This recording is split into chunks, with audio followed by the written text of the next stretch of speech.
My tale begins on a chilly October night, as a group of urban explorers and I gathered around a flickering campfire, sharing tales of abandoned places that held secrets of the past. Among the stories, one name loomed large: the Fairfield Asylum, an abandoned mental institution said to be haunted by the tormented souls of its former patients.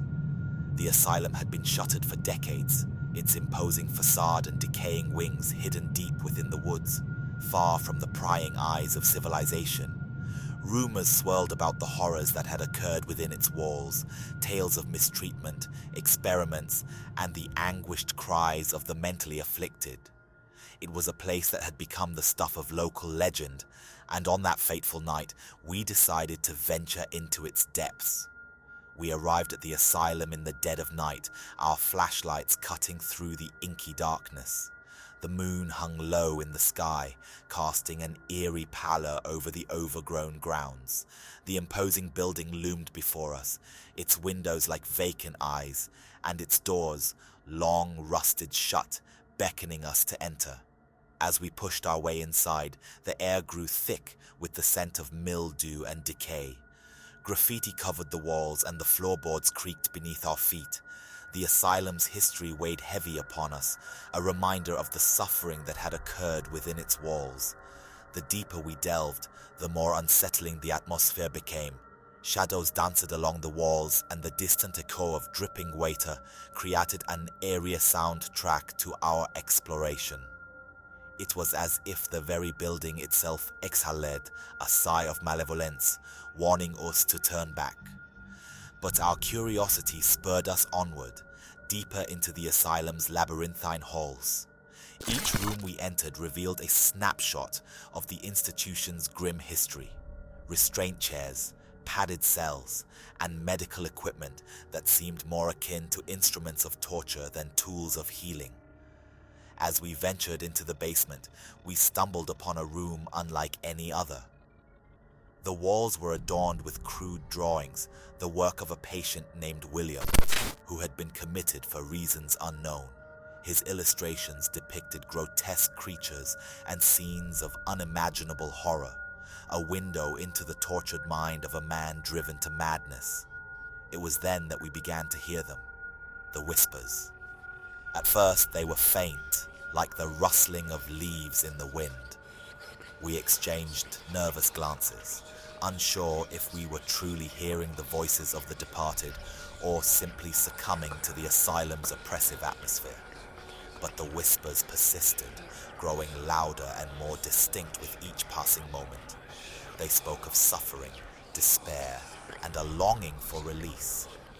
It was as if the spirits of the asylum's former patients were reaching out to us, their ethereal voices imploring us to uncover the truth of their torment. As we followed the trail of whispers, we arrived at a door sealed with heavy chains and padlocks. The voices emanated from within, their urgency unmistakable. With trembling hands, we worked to break the chains, our hearts pounding with a mixture of fear and anticipation. When the door swung open, we were met with a sight that would forever haunt our nightmares. The room was filled with old, rotting hospital beds, and at the center stood a solitary figure, a gaunt, wraith-like man who radiated a palpable sense of malevolence.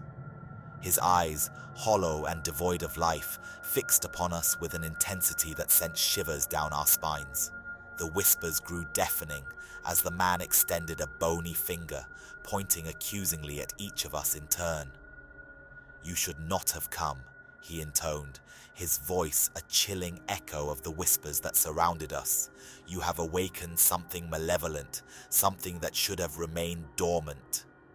With those words, the room seemed to come alive, the very walls closing in around us. The man's presence grew more menacing, his form shifting and contorting as if he were a manifestation of the asylum's darkest secrets.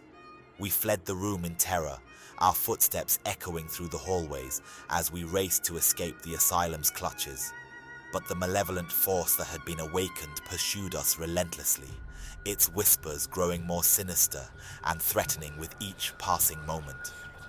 As we burst out into the moonlit night, We realized that we had underestimated the evil that dwelled within the asylum's walls. The spirits of the tormented patients had been awakened, their suffering unleashed upon the world once more. In the days that followed, our group was plagued by nightmares and unexplained phenomena. It was as if the malevolent force that had been awakened in the asylum had latched onto us, determined to exact its vengeance for our intrusion. We knew that we had to find a way to break the curse, to put the spirits of the asylum's former patients to rest once and for all. But as we delved deeper into the asylum's history, we uncovered a truth that left us shaken to our core. The malevolent force that had been awakened was not bound by the physical world.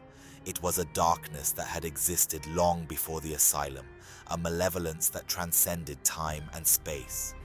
Our attempts to appease the spirits proved futile, and the nightmares continued unabated.